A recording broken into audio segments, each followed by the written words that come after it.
So good afternoon, everyone. I'm Sandy Gassign, co-president of Shaw Avenue PTA. Thank you for joining us for our second live stream of Healthy Minds During Unhealthy Times.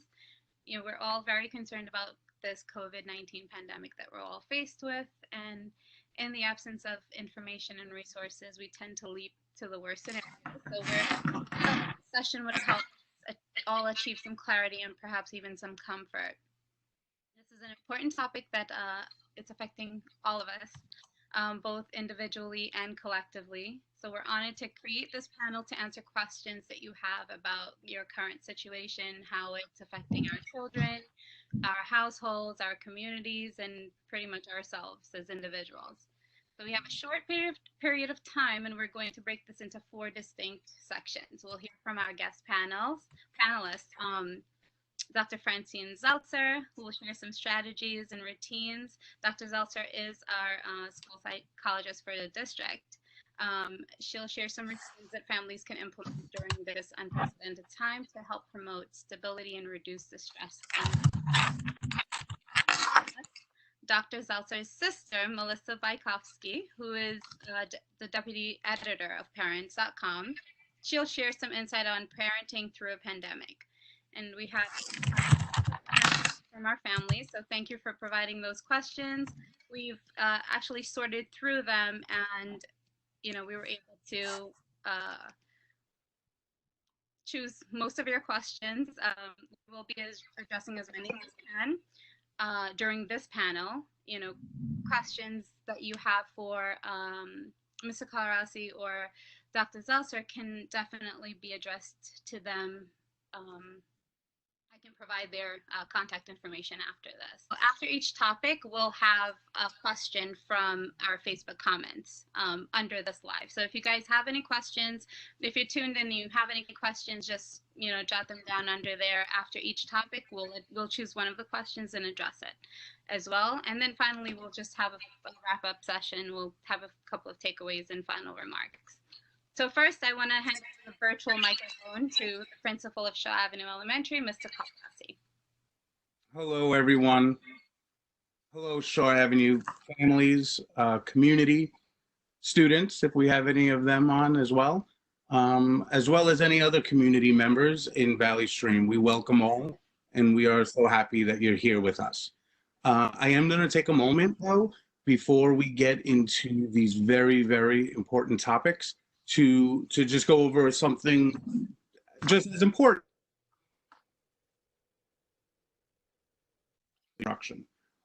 So first and foremost, just want to remind everyone that we do still have our parent technology help form, which can be found on the district website. Any questions with devices, if any families are still in need of devices, by this time, we all should have something at home where we're being able to log on to our remote learning platforms. But if you know of someone who doesn't, and they're struggling with something like that, they absolutely can reach out to us, and we will figure out a way to support them. We've been doing it for the past number of weeks, and we will continue to do so and support our families.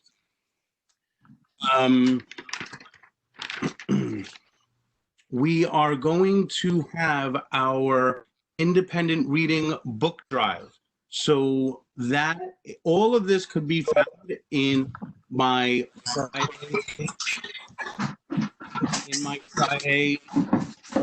Someone's mic is a little loud. Friday family letter. You'll be able to find all these links that I'm talking about now.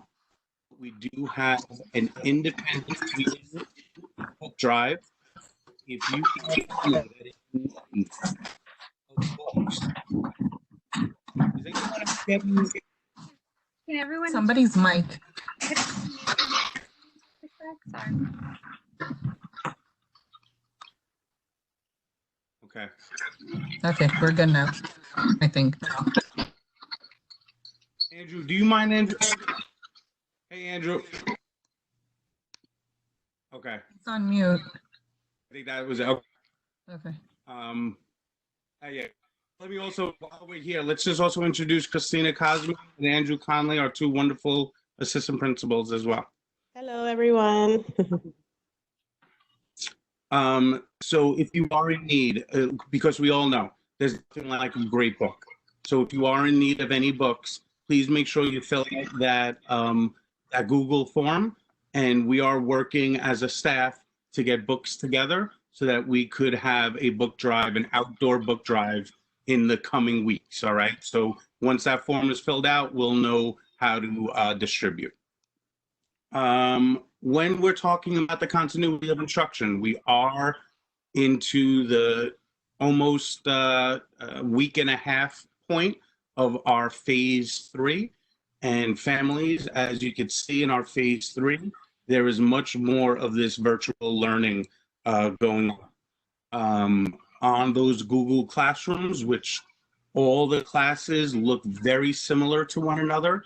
Students start off with our morning announcement, which is just one way we're trying to communicate with the students and with yourselves. Then students have an opportunity to engage in ELA activity, a math activity. As you can see, this is now following our core curriculum, our pacing guide.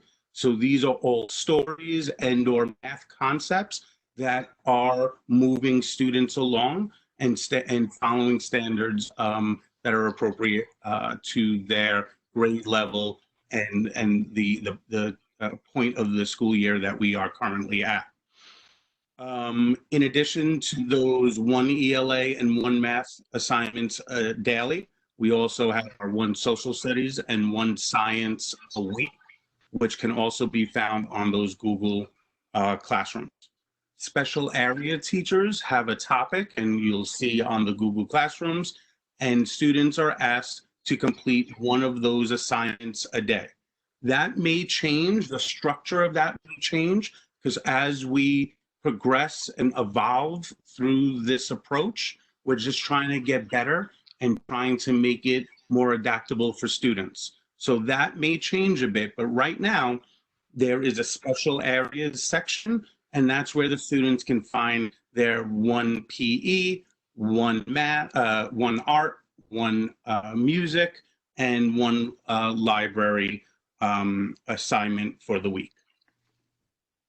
Also, we have many students who receive additional services in reading, math, E&L, speech. Some of those assignments are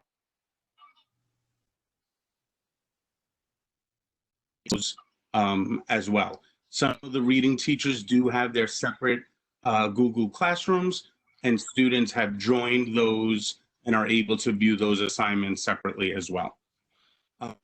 In my previous letter, I talked about Google Meets guidelines.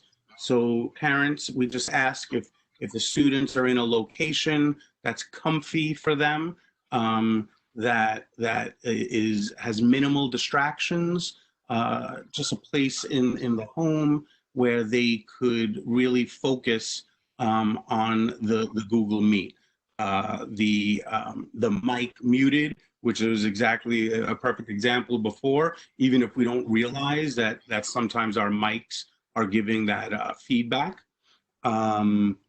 And then the way I mentioned it is just as if we were in the classroom, just that active listening, focus, staying involved in the conversation. I was in a Google Meet today where there were a lot of agreements and disagreements. So there was not even any verbal communication other than something like that. And then, of course, opportunities to listen to the students' wonderful ideas once the teacher asks them to take the mute off. When we talk about expectations for students in phase 3, really what we're talking about is the participation in the Google Meet, okay? So 1 whole group Google Meet a week. 1 small group Google Meet a week. That's for every student. Now we have students, like I mentioned before, who may be receiving reading and math services and speech. They'll be invited to additional Google Meets, okay? So that's first and foremost, participating in those. Even if it's just setting up, a lot of our whole groups are on Mondays, And the teachers are really trying to get a sense of community, trying to get the students excited about the week ahead. And then those small groups is really where some of that feedback is coming, some of the guidance and some of the next steps instructionally is where people will see that. Another expectation for students is to view the teacher recordings. Okay, so last week we had a few teacher recordings. This week you'll see more, and as we evolve and as we move on, you'll see more and more teacher recordings. Okay, and those are really those mini lessons, just really modeling that small concept so that the students are successful when they're working, when they're practicing those concepts independently, or of course with some support at home. So those are really the expectations, and then of course anything that's marked as an assignment, right? So watching a video may not necessarily be an assignment, whether it's from Khan Academy or YouTube or Brain Pop, but yet something where there's a document that needs to be submitted, then that's definitely an expectation that's going to be submitted. The thing is this also, we understand that many of our upper grade students have had some type of opportunities with Google Classroom, and we're finding that our lower grade students may need additional support. Absolutely, we knew that was coming. So because of that, Ms. Cosme and I have worked with our out-of-classroom personnel, meaning our contract subs and our classroom aides, in supporting lower grade teachers with that. We have a few more that Mr. Conley and I will be working on providing support to certain classes and certain grades with those people as well. So that we have as many students on our Google Classrooms and engaging in daily academic work. With that being said, we understand, I get it, we get it, that we're all living through this and that it's not that easy, okay? And many families have reached out to us. Our teachers are in constant communication.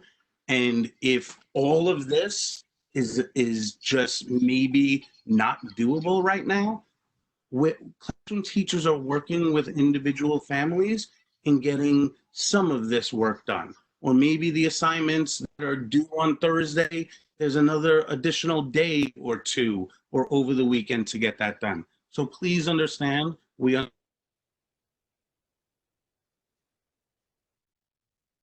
unique, and as important as the academics and instruction is, we're all living through this, and we get it, we get it. And just know that we're here. We're an email away, we're a phone call away. I'm realizing that leading through this, being principal through this, I need to communicate, not just through letters, not just through, the written word or through an email, but also through platforms like this. So I thank our PTA, our amazing PTA, for doing this. And also take a look at the morning announcements. That's also a quick way for 3 minutes every single morning that we try to shoot information to you as well. But just want to send our love to the entire community.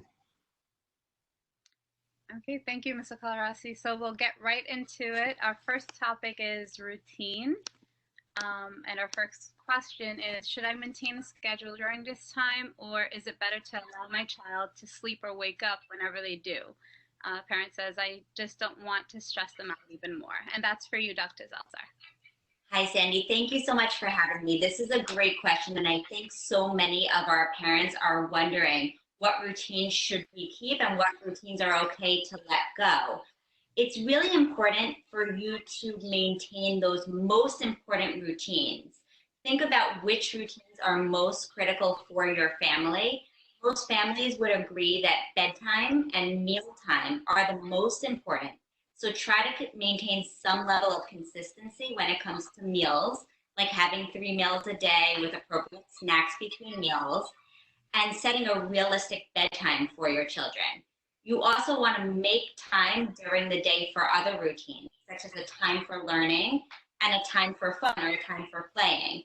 However, different families might find that different times work better for them to have these routines. So, for example, a working family might want to have time for learning in the evening after the workday is over, whereas other families might want to do their school time first thing in the morning so that they could have the time for fun later on in the afternoon. The most important thing during these unknown times is to be easy on yourself and allow for flexibility in your routines, because your routines will look different and every family will have to find a routine that works for them. Okay, perfect. So our next question is, what should we do if our child is showing signs of anxiety, such as not eating well, wanting to sleep more often, or not keeping to a schedule? And that's for you, Melissa. Oh, your mic is muted. Unmute your mic. Perfect. Okay, I'm here. Sorry about that. Thank you all for having me. So yeah, basically children who are already anxious before this or have anxious tendencies are more likely to feel worried or fearful right now. So a good way to anticipate this is just get a feel for what your child is usually like. If they're normally a worrier, they're more likely to be feeling anxious right now, even if they're not telling you they're anxious. But the first step to helping your child is to kind of model the behavior. So you want to manage your own anxiety as a parent. We always say, you know, when you're on an airplane, you need to put your oxygen mask on first. That is so important here too, because if your child sees that you're nervous or stressed, they're going to follow your emotions. So you want to find ways to turn down the volume on your own anxiety, be it through meditation, exercise, not checking in on social media or the news every day. And then you can focus on helping your child through this. Part of doing that is moderating the information that they are seeing or reading, and helping them focus on right now rather than trying to predict the future. Because we don't know a lot about what the future is, but we can control our health and our safety and what our families are doing to keep things that way inside our homes. So try to keep parts of those routines, as Francine said, very regular. So that could be getting dressed every day, having normal bedtimes. Your children knowing you're there is so important. So a lot of it is listening to their concerns, not necessarily trying to solve them. Because a lot of times we as adults just need to vent about how stressful and scary things are right now. Your children need to do the same. So just be there for them is really important. Excellent. And our next question is also for you. It's, what's your advice for children in separated households? Should we keep our normal routine? Should kids go back and forth from one household to the other? So normal routines are really rare right now in all aspects of life. So it's likely if you co-parent, your situation has changed in some way.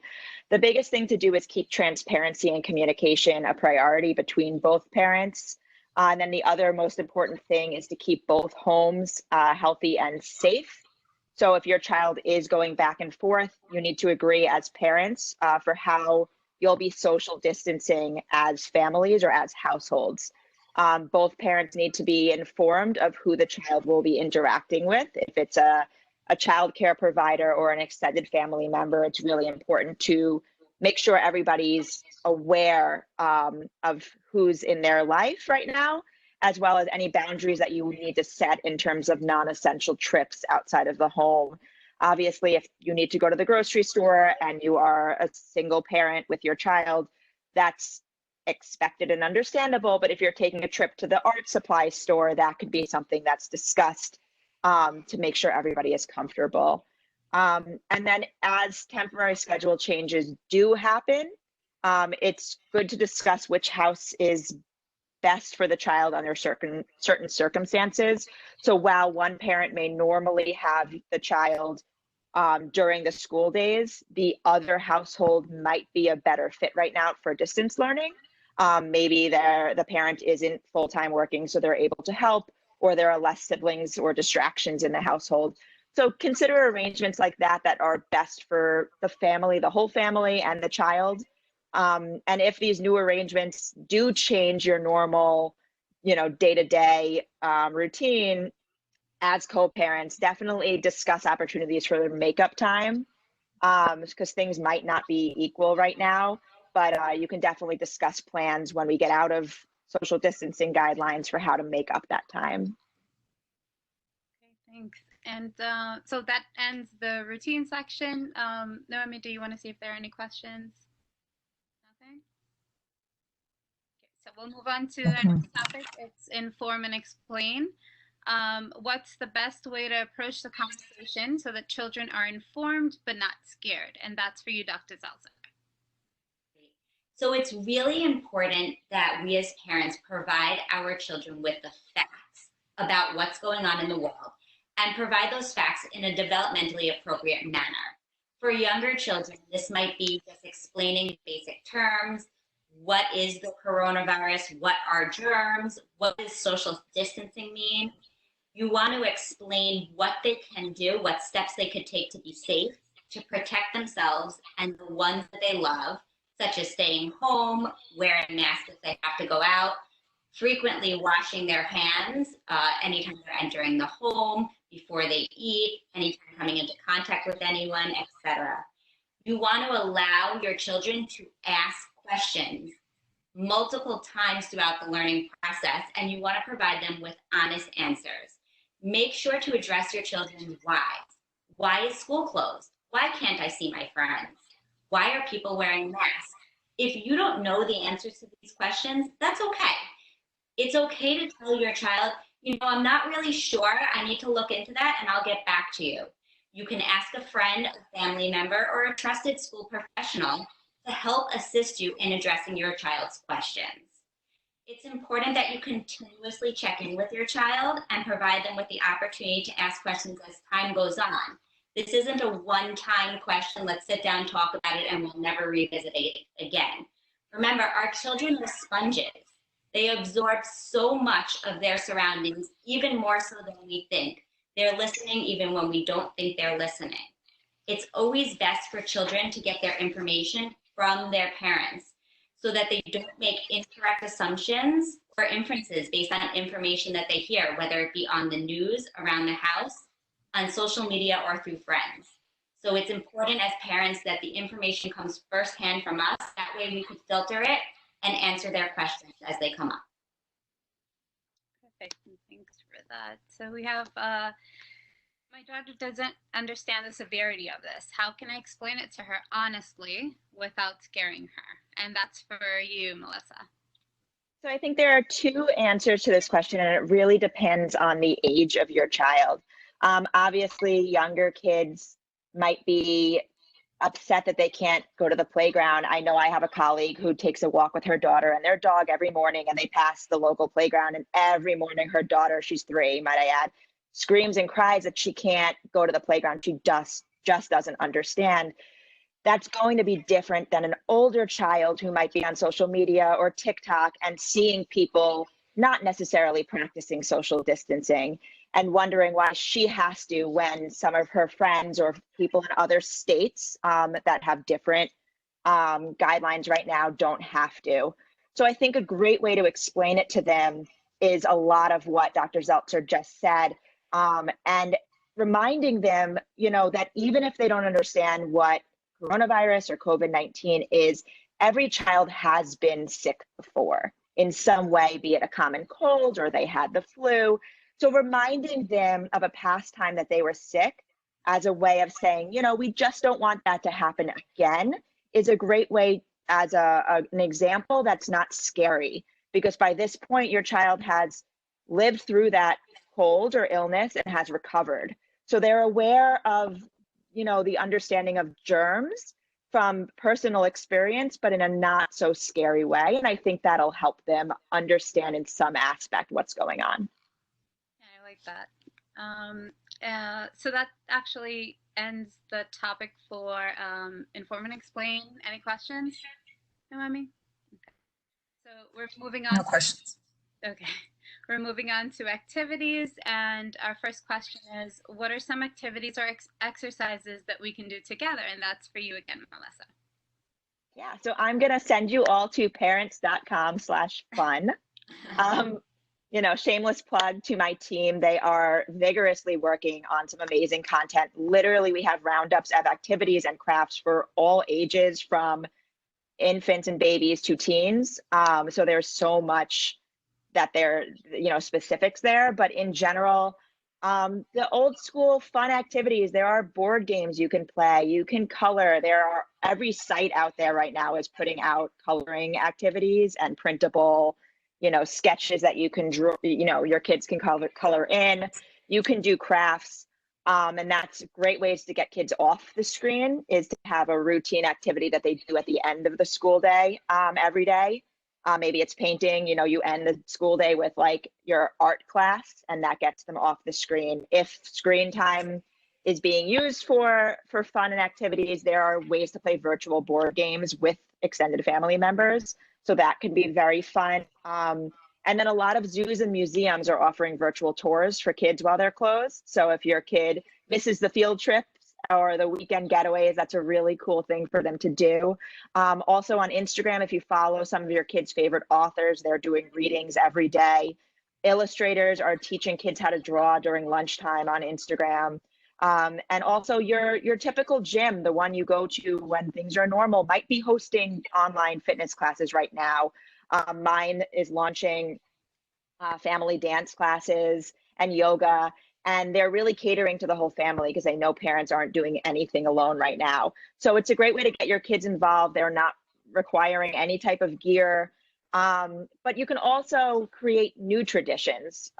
So even if it's as simple as every Friday we do pizza and a movie when you don't normally allow dinner in front of the television, is a really cool way to bond as a family, and create moments that your kids will remember in a positive way from this time.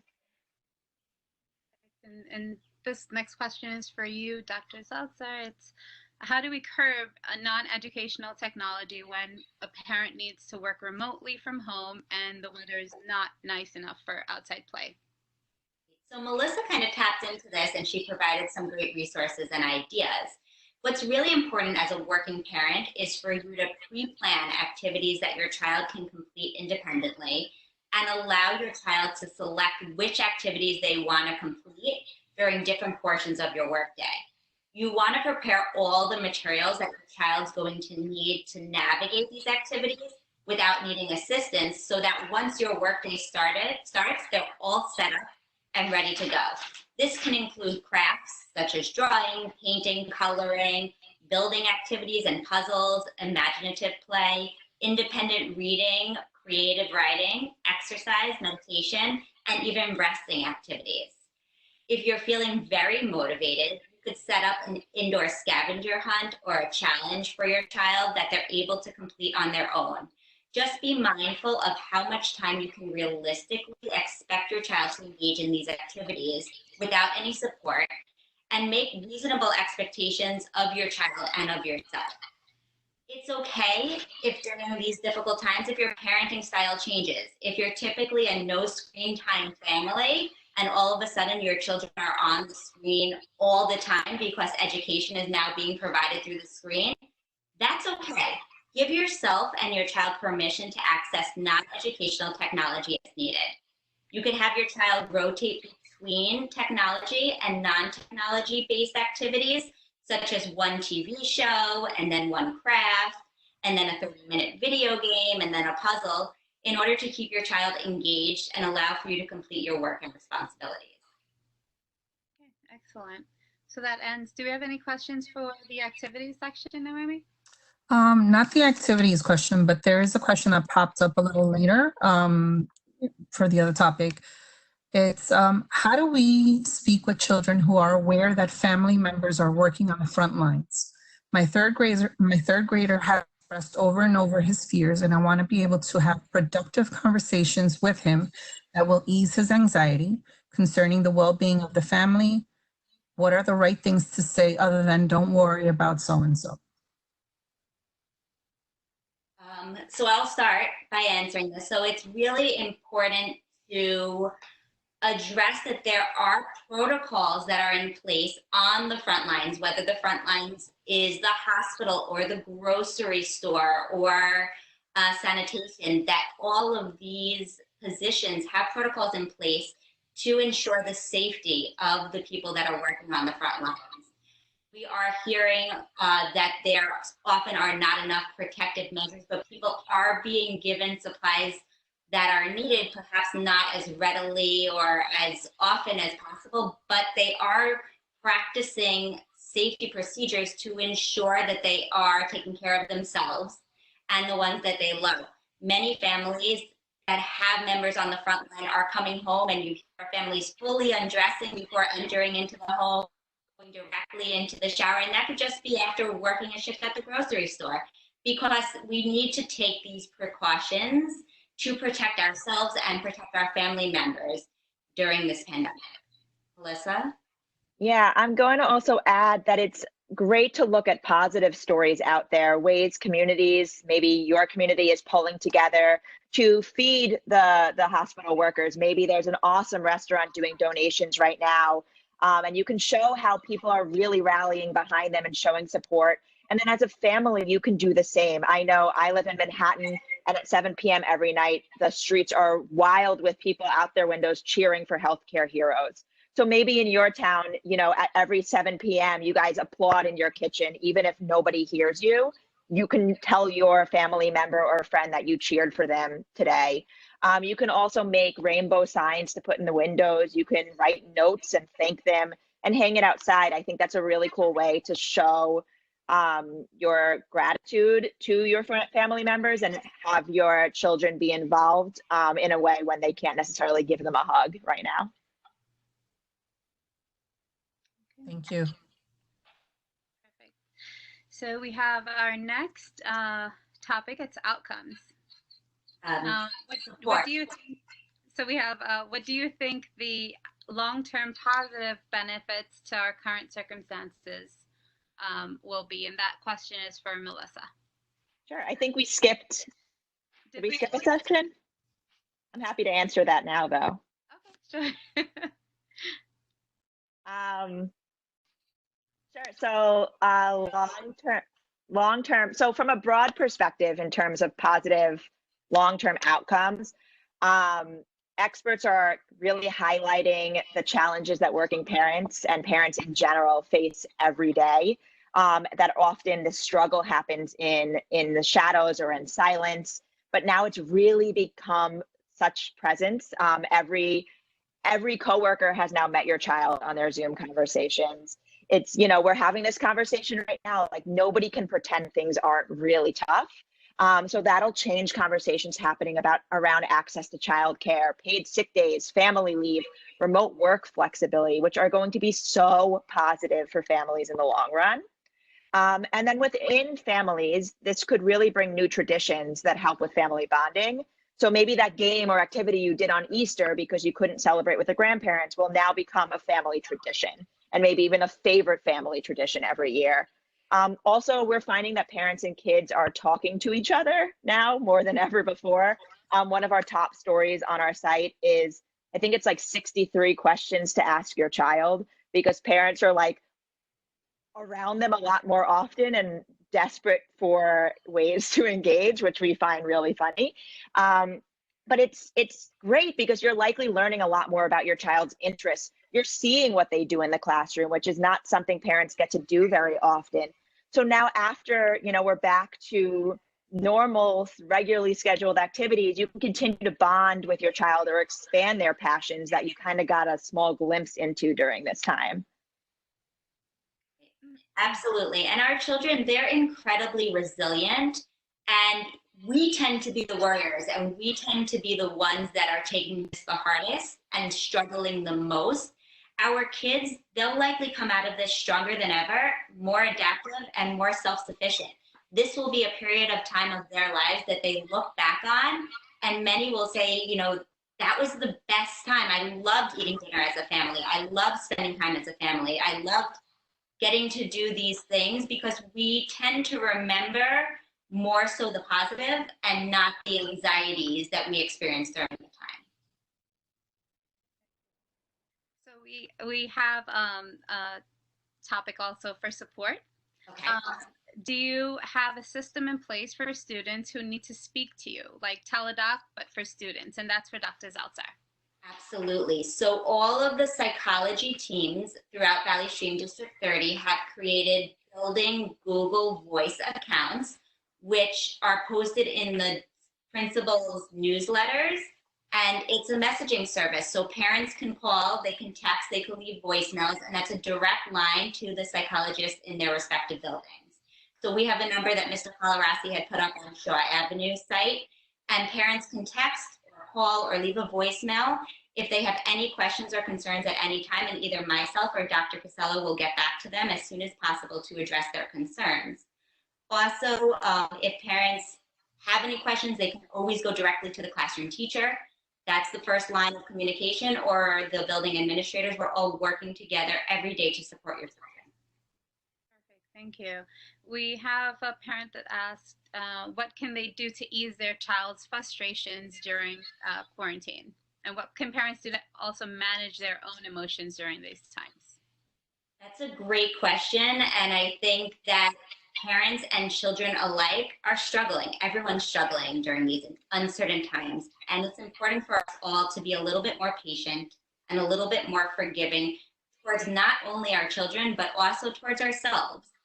It's normal for children to have more behavioral outbursts during this time, whether that looks like acting out or being a little bit more sensitive or babyish. So like Melissa said, take time to connect with your child. Listen to his or her frustrations and concerns, and try to understand how they're feeling. Brainstorm together things that you could do to provide your child with support when he or she is feeling upset or frustrated. Some children want additional support when they're upset. They want to be spoken to. They want to be comforted, while other students want space and time to process their emotions. So planning and communicating with your child when they are feeling fine will allow you a guideline or set plan so that when they are feeling upset, you know how to respond and how to support them. In terms of managing your own emotions, it's really important for parents to practice self-care. Know what supports you need to make it through each day, and don't be afraid to ask for help when you need it. Remember that everyone's struggling, and we're all here to help each other, and there's no right way to parent, let alone to parent during a pandemic. And often you are your own worst critic. So go easy on yourself. Let go of the guilt. We're all in survival mode, and we're taking it one day at a time. So always remember to breathe, and tomorrow's a new day. Excellent, thank you. So our next question is for you, Melissa. It's, how do we handle grief with children if a family member has passed during this isolation? And how does one initiate that conversation? So it's really hard for everybody to cope with grief right now, since our instinct on a human level is to surround yourselves with loved ones and family, and that's just currently not possible. Pretty much experts really push for having calm, honest, open, and most importantly, age-appropriate conversations about death with your children, and be available to your children as they go through the process so they can discuss their feelings. Let them know that you're there to take care of them, and that most importantly, you love them. Since I know a concern is, as a parent, if you're grieving as well, you don't necessarily want to show your child when you're upset. It's okay. We're all in such close quarters right now. It's going to happen. So it is okay for your kids to see your emotions. Those strong waves of emotions, of course, you can keep private, but you can tell your child that when you had a sad day or when things felt hard because you missed your family member. And also modeling these emotions for your child will help your child understand their own emotions. And even if funerals and related events are not happening right now, you could still do things as a family to honor the member of the family you lost. So some examples, you can plant a tree if you have access to do so. You can light a candle, or you can just over dinner have a personal memorial where you share great happy memories you had with your family member. Involve your child in the planning so you can ask them what they want to do. since creating a new ritual can be part of the grieving process. It's also a really good idea to observe your child's behavior after all of these conversations and events. If there are any red flags that call for, increased outreach, you can seek professional help. As Dr. Zeltser said, there are so many resources available right now, and a lot of them are covered by insurances in ways they weren't before. So I'm sure the school and Dr. Zeltser can point you to resources available right now. Excellent, thank you. And there, any questions so far? I have a question. I'm just not sure who it would apply to.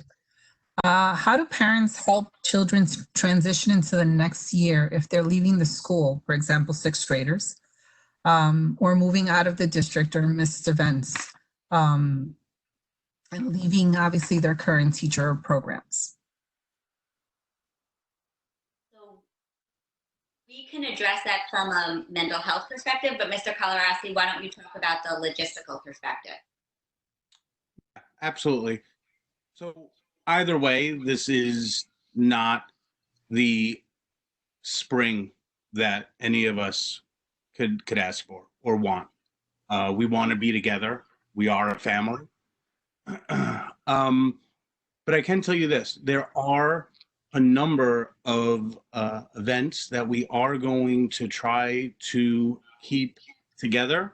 And although they may occur virtually, we are in the process of brainstorming and trying to set up an end of April, May, even going, if it so is the case, even going into June, where we are going to try to keep some of those special events intact. And further information will come from that. In terms of leaving one another or leaving the school, leaving Shaw Avenue, we are going to make sure that we have a special sign off. I promise you that. No matter what that looks like or sounds like, there is going to be an opportunity where we celebrate our sixth graders and we show them how super proud we are of each and every one of them. When we're talking about students moving from grade to grade, there is also going to be a plan in place in terms of saying goodbye to their current class, and then going into next year saying hello to their new class and their new teachers. Because whoever asked that question, you're absolutely right. Those transitions are so important. Absolutely, and we're not closing any doors here at Shaw Avenue School or in general. I think that it's very interesting because even though students perhaps have had less in-person time with their current year classrooms, the bonds that they are creating with their classmates and their teachers will likely be stronger than many years before. They're always going to remember who their teacher was during quarantine and who their distant learning teacher was, and they can always go back and visit that classroom. They'll always have a special bond with that classroom, with those classmates, and always look back fondly on this experience because it's so unique.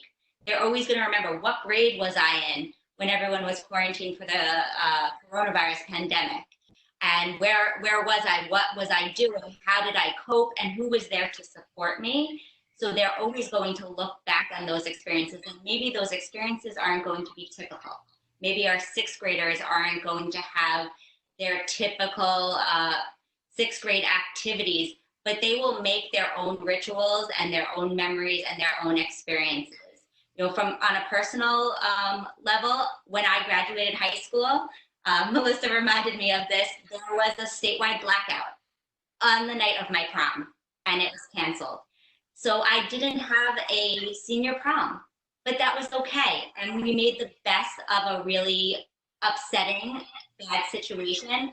And now we look back on that and we remember how unique our prom night was because we had the prom that didn't occur. So I think everybody will have a different experience, but different doesn't have to be bad. And just to add in, I work closely, I have a lot of teen writers. I know your children are not necessarily teenagers, but they were sharing with me how Our society is put so much pressure on milestones. 6 milestones equal success. So they feel like they're not successful because they're not fully completing their grade. And so your child might be feeling something similar. So you can do things as a family, in your family unit, to make these milestones still celebration worthy. Some teens suggested that, if your moving up ceremony was canceled, reach out to your neighbors and have them all stand on your porch, and your child can still go outside in whatever outfit they want to wear for their moving up ceremony.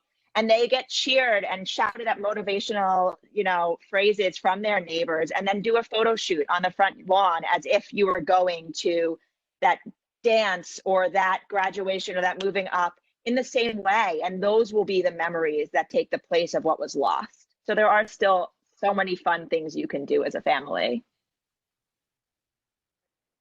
So we're getting so close to the end. The next question is for everyone on the panel. So I'll ask each of you to share just final remarks for today's discussion while answering the last question as well. So we'll start with you, Dr. Zeltser. If there's one thing you would like our families to take away from this session, what would it be? So I think that while every day is hard, trying to make lemonade out of lemons, making the best of the situation that we're in, and trying to make lifelong memories of what life was like during their pandemic. We're the unfortunate but the fortunate ones that we're able to experience this pandemic together, and we're surviving it. So make a memory of that. You can make your own photo book of life under quarantine from the pandemic, and then you'll look back on that memory for years, and you'll probably look very fondly upon it. And we'll do something fun. You shoot out to the next person you want to go. Right. So I'm going to toss it to you, Ms. Cosme. What would you look back on? I would look back on some of the new normal that we're creating right now. And, what are the opportunities? What are the routines that you've set in place now with your family members, with your children, just with your friends? How are you communicating more often? How do you say goodbye to your elderly grandparent? Just what is your new normal going to look like? What is that one or two things that you've embedded throughout this pandemic that you'll take with you for the rest of your life? And your children will have something that they remember that you started with them that will continue to live on in your family. And I'll shoot it over to Mr. Conley. Everybody hear me? Yes. All right. Well, I think success is the sum of many small parts, and I think that we are educators, and we're in charge of an academic institution, but I think it's just as much an EQ discussion as it is an IQ discussion. And what I mean by that is I think the social and emotional components are critical right now, and I think the mindset and the outlook that we instill is very, very important. So if we just kind of echoing what Dr. Zeltser and Mrs. Cosme have already said, if we kind of take this as an opportunity to be grateful for what we do have, and maintain positivity to try and push through any difficult time, I think it serves our kids better in the end. That's really all I have to say. Who are you shooting it out to now? You have to kick it, Conley. You have two. Let's go to Mrs. Diaz. All right. So my takeaway is not to sweat the small stuff. I am a very self-aware, anxious person. And it's funny because in my previous life, I call it, because COVID has really given me a new outlook on life. There were a lot of, now looking back, small things that would create unnecessary anxiety in me.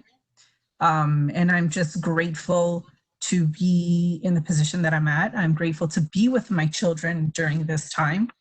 And it's funny because, you know, for us especially, we've actually taken more time to be more family oriented.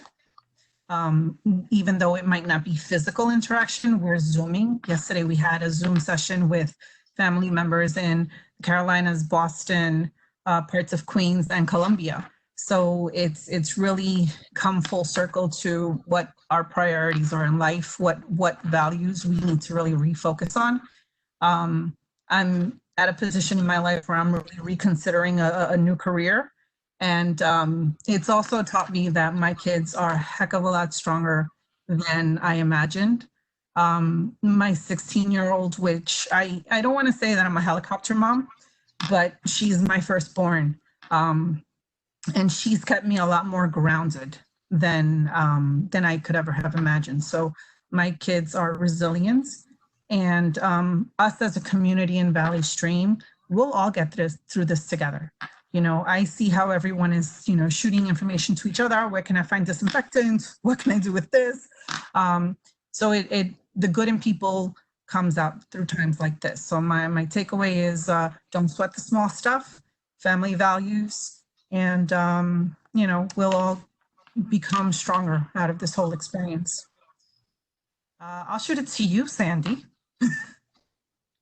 Well, I think my takeaway is just, you know, count your blessings. And, you know, we've been placed in a really great community with so many great resources that we can utilize. And like you said, we have such a great support system, just Valley Stream in itself, and our administrators and our school and just the families. Everyone definitely is coming together and doing what's needed and giving that extra support. So I think just, you know, count your blessings.